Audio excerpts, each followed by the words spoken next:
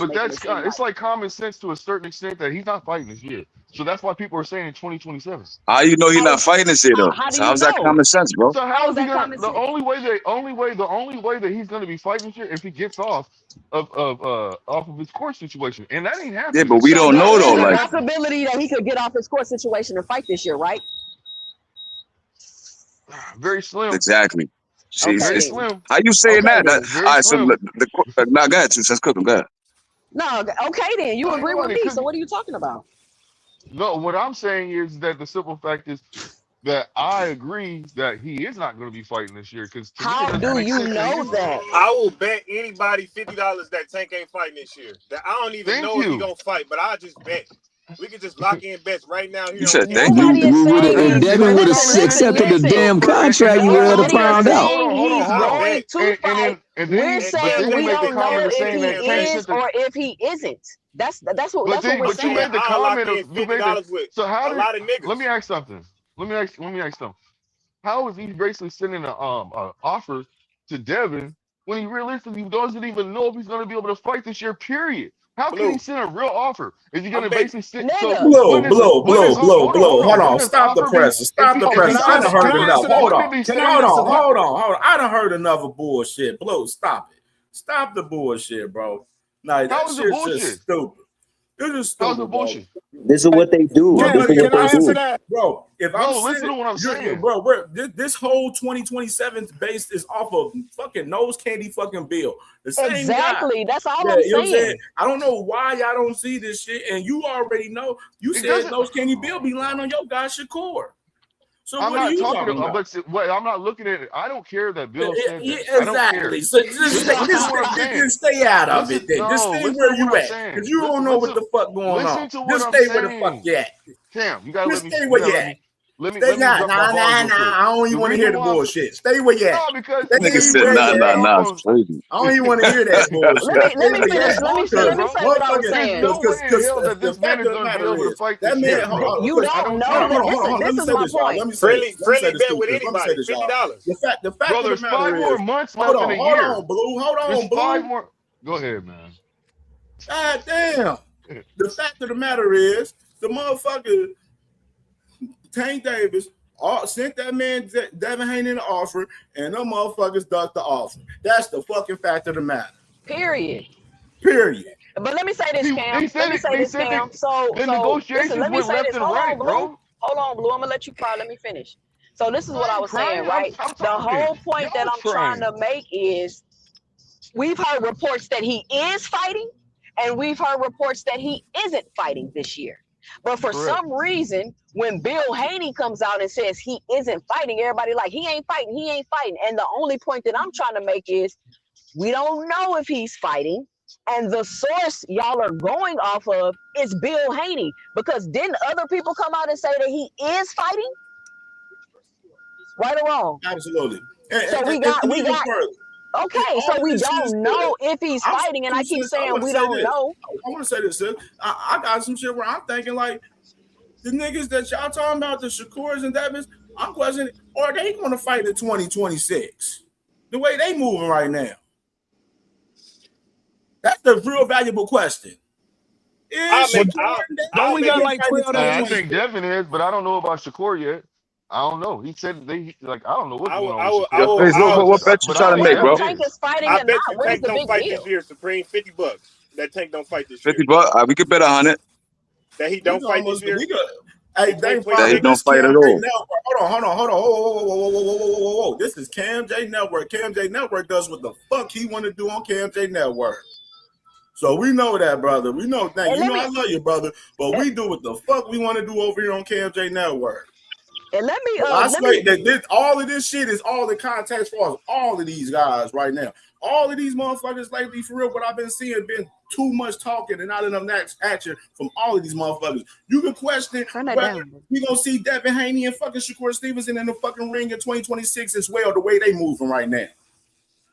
And let We me got let like me let 12 me days, let me man, before they debunk got this to go to real purse quick. bid.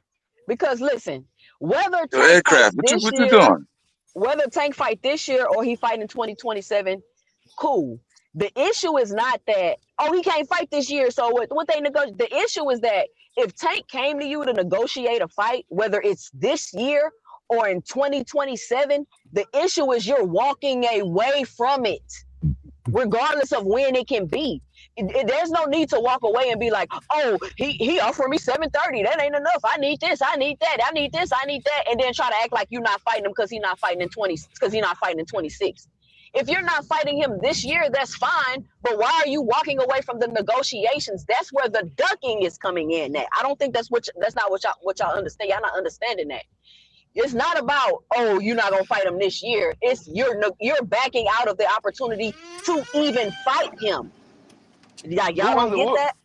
Okay, Didn't they Supreme. Like back I out said, over we can money? lock that Wasn't it in. over money that Hold on. that the shit So if went it's left? over money, why do y'all keep crying about him fighting in 27 then? Oh, wait a minute.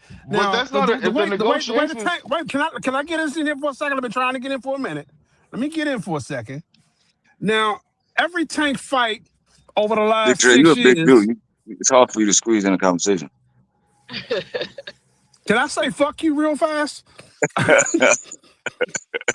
Listen, everybody knows that we'll go back, just the last 5 fights have all been on pay-per-view. And the revenue split that he talks about is not a purse split, it's a pay-per-view split. So when he talks 70-30, you talking real goddamn money. We're not talking this imaginary shit that Bill Haney comes up with, offering 25% of a fight he hasn't shopped because he don't know what the purse is going to be. We're not talking about, a WBO mandatory where the WBO says whatever the purse is that's how you're going to split it. We're talking back end money. We're not talking guarantees. And name a fight that Tank's been in that ain't done 200,000 pay-per-views. I'm waiting. You can't. Every one of his fights has done over 200,000 pay-per-views. That's more money than Devin has seen in any of his fights. Period. Point blank. That's the and as You my got man that, A Big said, Dre. that's the goddamn truth. You got that, Big Dre. But I want to bet anybody that Tank don't fight. We can bet anything, Listen, 10, 20, 30, we're 40, not 50, talking about fight. We're whatever talking you about want the to do. negotiation. Yeah, I'm but I I want already to talking know took about the the you bet, want nigga. negotiation. The 100 Yo, or man, Face, I he 50. already sent, took the bet. he sent, 100 or 50. he sent, I already took the he bet sent an For 100, offer right? letter. for 100. Yeah. You All right. can Hey, take that. CamJ, you get 20%, bro, for making a bet on your shit, bro. So Tank ain't fighting We we can do obviously that. talking anybody. We can do that. I take that bet. Tank sent offer letter, which was spelled out in detail at 70-30, 144 pounds with no rehydration clause. So you get more money than you've ever got. You got the weight that you asked for. You got the no rehydration clause. Ain't nothing else left. And opportunity. There go the air.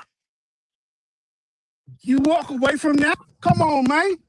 So does that mean if he walk away that he doesn't have an opportunity to ever fight Tank again because he had his chance? I don't know. I can't say that. But I do know that Tank walked in and upset the apple cart, turned over the table, and put his ducks in a row. And Devin. Hey, let me ask a question. Who talking? Big Dre? This Big Dre. All right, let me ask you a question, Big Dre. When Tank was gonna fight Floyd Schofield, what was the split gonna be? What was the split gonna be? Yeah, that was a mandatory, right? So what the mandatory split is? The mandatory split was the 75-25. Okay. Of a So negotiated purse. Wait a minute. Okay, of a negotiated purse. Okay. So my question is, you're telling me that's the WBO. Okay, but you're telling me you're going to do a split the for WBA. 75-25 with Floyd Schofield, and to fight a Devin Haney, you're only going to give him 70-30, which is basically a mandatory split. Yes. And y'all think that's all he wants is 70-30. But that's not the same thing, though, bro. You can't talk this about how That's the same thing, Too rich. That's not the same thing, gang. It took you that long to come up with that shit to get on the panel. Can I finish my point? I'm gonna land the plane. Finish your point. Go ahead and finish digging yourself in a hole, and you know what I'm saying, and enlighten on how dumb you are in this talking point. Go ahead, continue.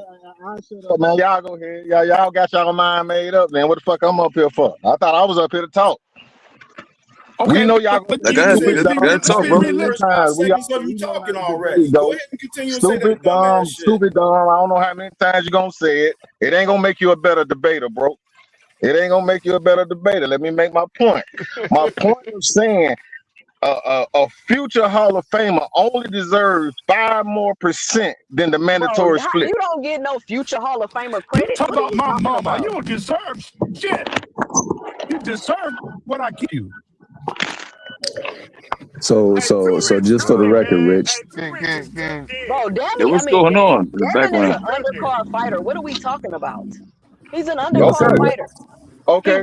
So I don't get the logic that this guy has, though, too rich. I don't get the logic. Let me talk. You might get the logic. Go ahead, talk. I want you to talk. Understand. You gotta try to understand, because see, what I saw was Ryan Garcia, who had no numbers. Ryan Garcia, who had no numbers, got a now. Let me cook him, y'all. How was he more valuable with no numbers than Devin?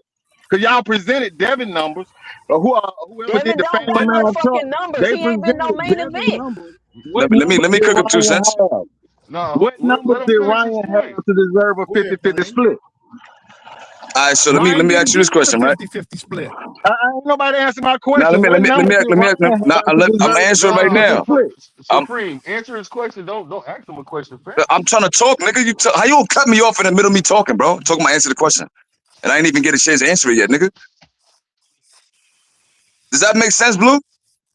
Man, you said answer. Ask me. You say answer. You say answer this, bro. You started with a question. I didn't say that. I started talking. You cut me off, bro. Bro, you did start. Whatever, bro. Just go. Like, yeah.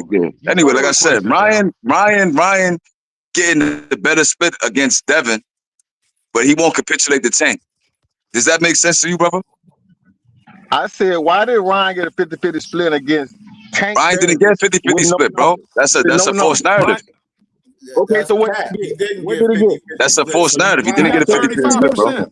So what did he get? He got 35. Not 50-50. I believe it's 35%. Show me because what I looked up, I don't see nothing about no 35%. You looked up a Century Sports, nigga. Anybody could do that. I could write an article right now. Put it up there. Yeah, pull it up. Let's see the hidden report. I'm saying you pull up the 50-50, bro. You the one that said it. The burden of proof is on you. If it was a 50-50 split, they would have got paid the same exact thing, genius. Did they get paid the same exact thing? So what do you think? If Tank supposedly made 40 and Ryan supposedly made 30, what we suggest that split was? It wasn't 50-50.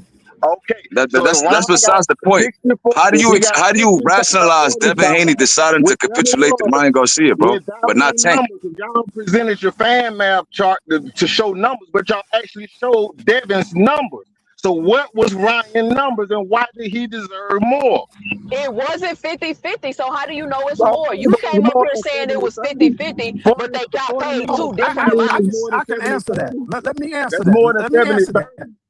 Let me answer that. Because see, I'm gonna let y'all you do your said thing. why I'm did gonna wait. Ryan I'm gonna let y'all do deserve your thing. more? I can cook him You and say eat both. why did Ryan deserve more? Because Ryan didn't disrespect him. That offer was set out of pure fucking hatred. Okay, you just disrespected my mama. I want to whoop your ass, but I can't do it on the street. But we can do it in the ring. We can both get paid. But you gonna take what I give you. That's why he did it. And that's why he But it deserved don't what he look like deserved. he's taking what he give him. So why do make an offer that ain't nobody gonna take? Why Why you would he want to whoop his take it? ass, but you gonna make an offer that he ain't gonna take? That makes I ain't Why gonna would he lie. not take That it? doesn't you're not making no sense though, bro. I ain't Nah, gonna nah, lie. that don't make sense. Hold Let on. me Let tell me you say what, this. what's Let me say happening this. is y'all over there at Johnson Mount Central and Let y'all me do this. believing this Let's crazy do shit this. y'all saying. It don't even make logical sense. Let's do this. Hold on. Let's do this. Hold on. Let's do this. Let's understand this. We got to understand the whole shit with the man Ryan Garcia right now. The man Ryan Garcia is valued over Devin Haney currently right now. You know what I mean? And he was the B side to Tank Davis right now, and he was the A side over Devin Haney in the first fight. And we got to understand that fact of the matter. And even on top of that, just to add more context, with Devin and fucking Ryan don't got nothing to do with each other. The man Devin Haney done fought on Ryan's undercards. He been fucking fighting on undercards the last two fucking fights, bro. Y'all talking about belts and all of this shit, trying to bring belts to the negotiation table, and that shit don't fucking work on this fucking fight, bro. It just is what it is. You line up the fucking neither one of numbers, those the belts. numbers is not even close. The numbers isn't close. They're not close. So let me ask you a question. Do you think a Look fight at these with numbers. Devin Can you Haney? read these numbers? Can you read these I numbers see the too, numbers. I see the fan math. I see it. I'm gonna break it down You on my can't add. channel. You I ain't can't add. gonna You play with can't y'all add with this up right now. now. You I'll don't do know it how on to do my math. channel. I'll break it down on my channel. I'll give y'all the real way to decipher this. Y'all don't know. I get it. Ain't no big deal. But look. Oh yeah, because you So don't you know how to. mean to You don't tell know how me? to read. Oh, we Hey, know. you mean to tell me you don't Oh, think poor a baby fight don't know with how to Devin Haney read. does more than a fight with Kid Austin? You don't think that's a more lucrative fight, and that He Tank is wasn't. going to make Hey, more too money rich. Hey, fighting too Devin rich. Haney Hey, than he's too going rich. to Read. make Hey, too fighting rich. Kid Austin? Hey, too rich. Hey, too rich. Hey, too rich. Hey, too rich. Hey, Earth to you. He was trying to fight Devin Haney instead of fucking Kid Austin. That's I why he asked let you, go do of the you fucking think the strap, Devin Haney nigga. fight sells Fuck more? out of here. Do What you You what you just said, Devin can't be Mr. Haney Rich? fight stupid, sells nigga. more than the You Kid can't be Austin this fight? stupid, nigga. That's what Are I'm you saying. that That's all I stupid, want, Jack. nigga? Stupid, dumb. Y'all Man, can't So don't let debate, get me ask bro. you a pissed question, off. too, I done Rich. Let heard me ask you a enough. question. Let me ask you a question, too, Rich. Now I Nigga left. ticked you off. Oh, No, I I'm was about just to ask him a question. I was gonna ask him fuck your why Devin question. didn't fight Sandor Martin. Why he I'm gave gonna up just that say, belt? How come don't nobody be asking going about bar how for he bar with took Too less with Rich. other fighters, but he can't do it with Tank though? Why Y'all nobody don't be bringing going that bar up? for bar with I Too don't Rich. understand. Y'all be going Now around, ask but him it's that. all good. I think I said it in a fancy way though. I probably fucked his head up. That's what You I'm don't know what saying. It's like capitulate means. so he took less with Cambosis. Nobody is like, oh, it just don't make no sense. This whole argument is dumb. It don't make no sense. If it's your biggest payday, I don't see what the Yeah. problem is. It's not like it's a bad split or a bad deal. I don't know, and that's how I know people be financially illiterate because we're talking about percentages. So you don't even know what the fight is projected to do, and you saying it ain't fair. How?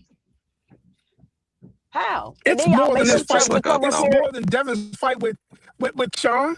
And he stands But to then get you his make ass up whooped in stuff that to one be either. emotional about. How come you could give Ron 50-50? Ryan didn't get no 50-50. If they got 50-50, they would have got paid the same thing. They didn't. Oh yeah, So ain't that's here for not boxing. 50-50. Hayno's number 2. Oh, so Hayno's claim pulling up today. Listen, they be over there getting empowered at Johnson Bound Central. They be getting they and then they get mad when they try to come I know the argue with all ops. those I emotional know the arguments and Haney don't got no fans is. facts. You got no facts, bro. Yo, hey, Always, because knows what's Devin up, does buddy? it. It's okay. If he don't want the fight, he just don't want the fight. The problem is you've been acting like you want the fight all this time, and now when it's time to show and prove, you walking away from it, and that's fine if that's what you want to do. But let's not try to make it like, oh, he don't want to fight till 27. What's that got to do with you negotiating though? What does it have to do with you negotiating? Nothing. Nothing. And that's the bottom line. You know, his dad come up with a quote 50-50, I mean a 45-55 split, and with a $15 million guarantee, but he has no That's backing crazy. for the It's y'all fight. placing himself. That don't even make no sense. Like, how do you got money to pay guarantees all of a sudden, but you can't pay your own guarantee to Devin when he went to fight Rolly? It don't Or make sense. Sandomon. And then I'm also tired of them throwing Turkey into every single situation. Like, Turkey is not involved in every single situation, y'all.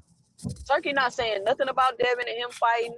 He not even entertaining none of that at all. So I don't know why Turkey keep getting thrown into every situation like he just the savior, and he not doing none of that shit.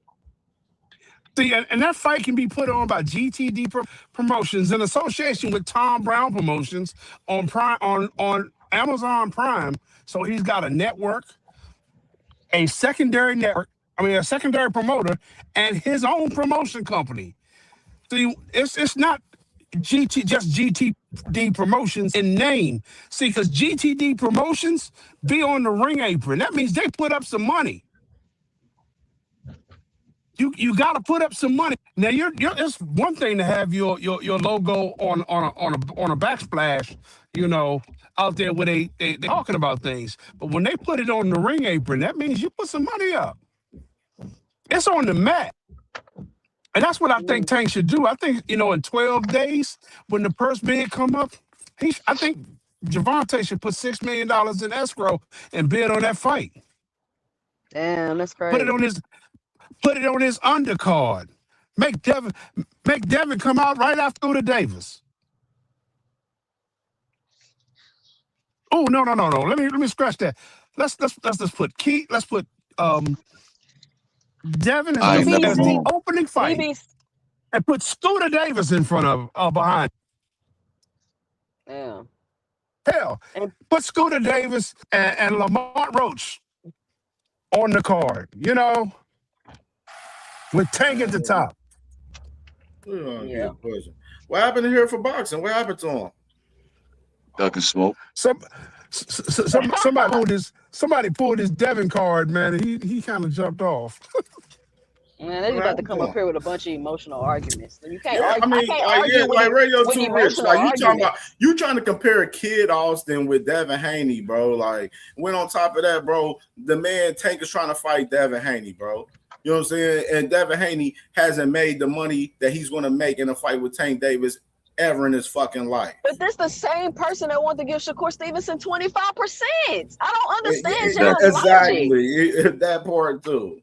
And he's about to go in the purse bid where he's about to get 75%, and 25% is going to go to motherfucking Keyshawn Davis. On top of that, only difference is that same money that he would have made fighting Tank, won't be making that versus Keyshawn Davis with Top Rank possibly. Nah, but let me ask you a question though, Cam. Why people say that Tank is ducking Kid Austin, but then Haney wasn't ducking Sandomon? I don't get it. It don't never make sense, Supreme. Their logic the logic don't be That's logic. why he got kicked off, sis. That's why. Because of the stupid ass logic. That's why he got kicked off. So you don't fight Sandomon, it's not a duck. But then Tank not fighting Kid Austin to fight. The difference is the WBA stopped the stand. The WBA stepped in and said, "Too Rich, you lose every time." We're gonna put Tank back in recess. I cook y'all boss. Who's the boss? What is this nigga talking about? Yo, Cash, don't you call him too, bitch? Who got a I think Cash called him too, bitch. I got Devin got boss. Cause he think he runs shit, but he don't run a damn thing.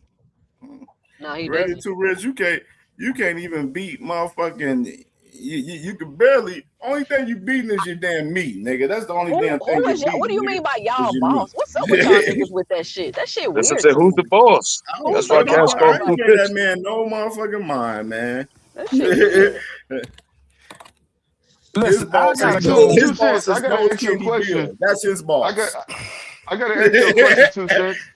2 cents, real Nose quick. Candy Bill is his boss. What? Cam J, I'm my Now boss. yesterday, day I've been before making my own yesterday, money for years. you played Flyer played something where he said that you feel like if you call you or anybody like a tankomaniac, that you're saying that they're stupid or they're slow. Yeah, I told y'all And to stop calling me that shit because every time I come up there and saying something logical and making a point, y'all call me a tank fan. So either are y'all calling me smart or y'all calling me dumb? Which one is it? no, what is they're calling you fanned out. I'm not fanned out. That shit is dumb. Again, you're But it's calling me just like dumb. when you but 2 cents. Listen to what I'm saying. I You don't give had a fuck you what you saying. Don't call me that shit. but That's the people bottom are line. saying people are basically you tell people that they Johnson bouncing all the time.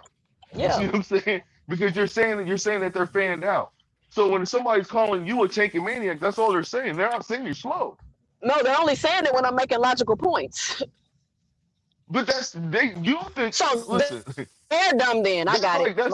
They're dumb. I that's got all it. I'm saying I is got it. all I'm saying is that that's all, I was just saying that they say they don't say that to say that you're slow. They're not saying that though. So why They're are they just saying saying you're it when fanned I'm out. making factual points and saying Because logical they things that feel make like you're sense? being fanned out. It doesn't Well, matter So if when you're I'm that's my making sense to little, them. but then Blue, y'all that's are circular dumb. logic, right? Because if you call the niggas tankomaniacs and we fanned out, then what the fuck is y'all niggas, bro? Y'all niggas come up here every day, Dick Rider, Haney, Dick Rider, Shakur, like, what are y'all? So if I'm fanned out, who's the nigga that be dicking all fucking day on multiple different It's just panels? another word. It's just a multiple ways of saying a person's fanned out. Tankomaniacs, No, Haniacs, that's not what y'all are Shakorians. doing. Because Listen. Yes, I'll go that's what they're somewhere and doing. I'll make Yes, a that's what point they're and they'll doing. say, "Oh, she a Tank fan." Like, what the fuck does that have to do with what I'm talking about? I wouldn't even have to be talking about Tank. That's I ain't gonna lie, like I That's don't know just about all all they're that, saying man. is That fanned you're out should fanned be out. That's all it is. it That's all sounds they're crazy saying. because That y'all shit. niggas be saying the dumbest shit in defense of Devin and Shakur, bro. So who really fanned out? That's what I want to know. The man, the My Haney thing, They dropped the the ones that belt. call themselves the Hate Clan. Look. I Supreme. don't These know why. motherfuckers. Hanos My vacated the thing is strap at Supreme. 140 This is because he my didn't thing. want to fight Sandor I Amon. want to say this. My thing But go is ahead, a bro. lot of these guys with a lot of fan bases. All y'all only talk about a handful of fighters, bro. Y'all don't even be talking about a lot of these fighters in boxing for real, bro. They be talking about shit. You know what I mean? Like, usually on here, we talk about everybody on CamJNetwork, bro. Everybody. You know what I'm saying? I And think the bigger some of issue you in Yo, guys that you have way trouble is hear with this with nigga? that. everybody, I yo. think what it Let's see is, this y'all what I'm bring talking about. This nigga said he y'all was on bring here it for to 3 minutes and hold didn't say on, yes, nothing. boxer. Whoa. Yeah, bring your ass back here. Because your I ass said sat here I addressed the nigga the first minute bring he your came up ass here. back here. Bring your ass back here. Nah, because you could have said something, but you sat there quiet. Bring your ass back here. I'm just saying in Listen, general, man. fellas, Some I of y'all gotta dudes, go. y'all It's too been much. Who Hold real. on, y'all Big talking Dre. about Hold right on, Big now? It's Dre. been Hold on. fun. Hold on, Big Dre. Okay. You know what I'm saying? I'm just saying 100%. I see a lot of you guys, y'all be too on y'all feelings over these fucking fighters. And I tell y'all this every fucking show, bro. Every show. Like, you know what I mean? And y'all had these dumbass talking points, these just dumbass logic. And I don't know where y'all get this logic from in some of these talking points that y'all be having. Like this shit, and some of this shit is very simple in this sport. Y'all dumbass niggas make this shit harder than what it is. And that's because of y'all too much fanned out over these fighters, bro. Not I y'all got being too too much divisive emotion about this in shit. It's these just fighters, boxing bro. talk.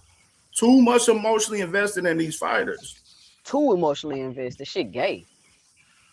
Yeah, shit kind of weird. It's so weird that we talk about Mason and niggas be like, oh, you only think Mason could beat Shakur because you're a Tank fan. Yeah, Like that's what I'm what? Like, what saying. type of Like, shit is That's that? some gay, You only that's like some Boost gay ass because shit, you're a dog. Tank fan. You like what? Niggas is weird. And that's the difference between all them, you know what I'm saying, little Hanos clan or whatever. The fact that y'all even call yourselves that. Y'all call Exactly. yourselves Hanos clan. Nobody That's ever really called love, themselves a Tankamaniac. Nobody ever, you know what I'm saying, loved Tank that much. There is no weird ass fan base that does the shit that y'all niggas Take a be maniac. doing. I ain't gonna lie. Hold on, Sam. No, Before I let you go real quick, let me salute to my brother Trey Skills, man, showing love in the Cash App. He said for saying fan math is remedial. Salute to my dog. Man, salute, man. And let me get a couple people, man. Hit the Cash App, man, show some love. And hit that like button. Let's get to 100 likes. I think we at like over 90 right now. So if y'all ain't hit that like button, hit the like button. Let's get to 100 likes by the end of this show, man, for sure. Go ahead, Sid. yeah, man. What I was saying Let me is say this that. real fast. Hold on, man. Damn, I just got here, my nigga. I just got here. Nigga, you cut me off already. I'm gonna say this and I'm gonna bounce, okay? I'm gonna say this All and right, I'm go gonna ahead, bounce. man. Go ahead, OG. Okay. Thank you, everybody, for listening to the MJ Network. Please hit that Cash App, that Super Chat, and the subscription button. Don't forget to turn on the bell icon. And out of here. This is your boy Big Dre, and I gotta go. Shout out Big Dre. He just wanted to give you a drop. Give me Sin. Good drop, man. Salute to the OG, man. But yeah, I just wanted to say, you know what I'm saying, and you know, to 2 Cent and Blues argument, you know what I'm saying? Y'all niggas, every time somebody critiques one of y'all favorite fighters, Tank don't have to be a part of the topic, but just because somebody says some bitch ass shit that your fighter actually does, y'all are automatically call somebody a Tank fan. The shit don't have nothing to do with nobody being a Tank fan. It don't have nothing to do with being a Spence fan. It has everything to do with your favorite fighter moving like a bitch. And that's all we address. You know what I'm saying? And y'all always try to put people on the side of y'all try to put people in fan bases, and y'all initiate people in fan bases just because we don't like certain shit that your favorite fighter is doing. You know what I'm saying? And that's the delusion behind all the Devin Haney and Shakur fans. It's the reason why niggas always get timed out and kicked off panels and treated like redheaded stepchildren. Y'all always be doing some weird ass shit. And that's all I want to say about that, you know. But what we cooking on, man? Man, we're just talking about well, what we was talking about was what does it matter if Tank fights this year or if he fights 27? The issue is Devin walked away from the negotiation. That was my whole point that I was trying to make. The 3 biggest, it seemed like the 3 or 4 biggest names he could have made fights with, it seemed like, remember that stage fright thing I was talking about? Y'all remember that stage fright negotiation shit? It seemed like every time a man has the opportunity to make big money with a credible fighter, it seemed like niggas get nervous and they don't know how to be stars no more. You know what I'm saying? But before that, they're the biggest motherfuckers in the sport. It's their era. They deserve 50-50, even though they fight on undercards and all this other crazy shit. Nothing that y'all say, nothing. It's almost at the point where there's nothing that constitutes you being a Devin fan. I'm really wondering why anybody likes Devin Haney. What the fuck has he done? What is the monumental performance that I missed that this nigga did that made anybody a fan of him? Because it seems like being a fan is not even defensible at this point. Y'all ain't putting this nigga underneath no pressure. Y'all not disappointed with anything that he does. Do y'all think that nigga cute or something? What the fuck is really going on? We just debating boxing talk. Like, it's like they want to be so divisive with it. Like, that's what I don't understand. Like, I talk about all the fighters. I give honest assessments they hold them about to no all standard. of them. They hold these niggas to no standard. So it's like, what is it? It's not boxing ability at this point. This is another level of I think they more fans of Bill Haney infatuation. than Devin, bro. That's what I think it is. So it's like Bill must talk to that whole spirit in him. Know what I'm saying? Because Bill was Nah, a pimp. Bill be all these Know what I'm niggas saying? So panels he and must all get that. them little He hoe was pimping. bones. He talked the way Bill talked to him. He get them little hoe bones jumping in niggas, and niggas just believe anything the Yeah, fuck that's he what it say, is, no bro. matter how many times he lied. No matter how many times he lied to a motherfucker, they cannot let this man down. Or that man, pardon me. It's like they don't hold no type of accountability to him, bro. And I just think that's a whole nother level of fandom, because my favorite fighters disappoint me if they do shit that y'all favorite fighters is doing. And I'm going to talk about it if that is the case. But y'all niggas are constantly moving different, and y'all finding defenses for shit that they doing that they can't even defend. So I just want to know what's really going on. What is the extent of y'all attraction to Devin Haney and Shakur They Stevenson? attracted to Bill, bro. Telling you, Bill took these niggas on actual lunch dates, bro. That's a fact. He Hey, took bro, I like told 5 y'all, content man. creators on a lunch date, gang. I seen Yeah, the man. footage. I Look, seen it. I interrupted a little stream, a Devin Haney worship service the other day on Monday. You know what I'm saying? On Drew Titan's channel. That man was having a whole worship sermon, and I made one comment, and yo, he shut the whole stream down. He shut the whole stream down. Everybody go to Rumble. Everybody go to Rumble. Block me. All this other shit. And it's like, dog, what is so? That's crazy. I swear, these are softest niggas in the motherfucking world, dog. And it seems like every time I say that about somebody else come and try to take the crown from a nigga. It's like niggas are competing to be the softest. I just don't get it, bro. What's that? Well, yeah, man. But nah, bro, like I said, I'm questioning all Devin Haney and Shakur fans. I just really, I don't know what is the monumental fight or what has he done. And just let me know if the nigga's paying y'all and I can ease up off of y'all. But I'm not seeing nothing that paying these niggas, bro. Do y'all ever notice how hostile the YouTube streets get every time Devin negotiating or got a fight coming up? It always gets so hostile. Like, I don't understand. Like, he just negotiating a fight. If he don't fight, he don't fight. Give me your tablet. I don't know why everybody gotta make such a big deal out of every single thing and get all in their feelings about it and be all defensive. If he walking away from the fight, he walking away from the fight. We don't have to create a narrative to try to make it somebody else's fault. He just don't fucking want to fight. I don't know what world people thought that Devin Haney was just finna get this big split with Javante Tank Davis when he ain't never just took no big split with anybody. Any other time it was time for him to step up to a big moment to get belts or whatever he want to do. He acquiesced to whatever the A side wanted. But for some reason, when these fighters negotiate with other black fighters, it's always this, I did this, and bumping their chest and beating their chest. Devin Haney is not in the position to be beating his chest while he's negotiating with Tank Davis. He's not. Cut it out. He's not. Yo, Blue, just go on mute, bro. That would be easier, right? My bad, you guys. I didn't know. My apologies. My daughter's arguing over a seat. You got a daughter, yo, and you be up here arguing for Devin Haney in front of your daughter, dog. Nasty work. Hey, Sam, what you trying to say, fam? What you trying to say, bro? I'm trying to say that get that nigga, Sid. Your kid's gonna hear these streams in 4 or 5 years from now and be like, "Yeah, damn, that was my dad being fanned out over this weak ass nigga."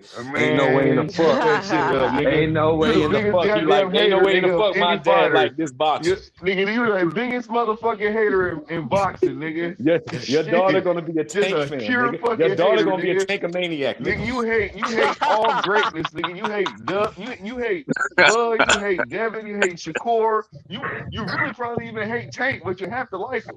You know what I'm saying? Nah, bro. I ain't got to like nobody, dog. I just, I definitely don't like no soft You hate Tank, but you like him because you're so fanned out about him. Nobody talk about Tank more than the niggas that don't like him. It's strange.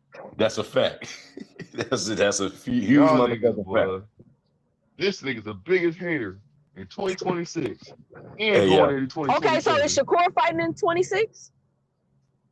Now, hey, now there you go with that goddamn hate. I'm talking about sin, and you want to Shakur fighting? I'm just asking because if we're making a big deal about Tank not fighting in 26, let's make a big deal about everybody not fighting in 26. This is what you're doing. You're being emotional right now because you said Tank not fighting in 26, bro. You said that earlier, bro. We got the footage. What did I say that was emotional? I said Sin is the biggest hater in 2026 going into 2027. We're not talking about that. We said that. You said Blue Hustle Man said that Tank is not fighting in 2026, bro. You said that. Blue ain't even a Devin Haney fan, though. Bro, that was so now my question to you is, but we talking about it now. When is Shakur gonna fight? I don't care that you niggas. That's what I'm saying. Y'all niggas get emotional and start going all over the place. Who's getting emotional? How's that emotional, bro? Like, is Shakur gonna fight this year? Yes or no, bro? I was talking about Sin, and all of a sudden, 2 Cents comes out of nowhere, left field, talking about, is Shakur fighting in 2026? That's the conversation. Yeah, it's a valid question. Is Shakur gonna fight? That was not the conversation. I was talking to. It don't matter. We talk about anything on this panel. Now we asking you, is Shakur gonna fight this year? I know y'all women can't stand y'all. I want to know. Hey, I want to know. Emotional, man.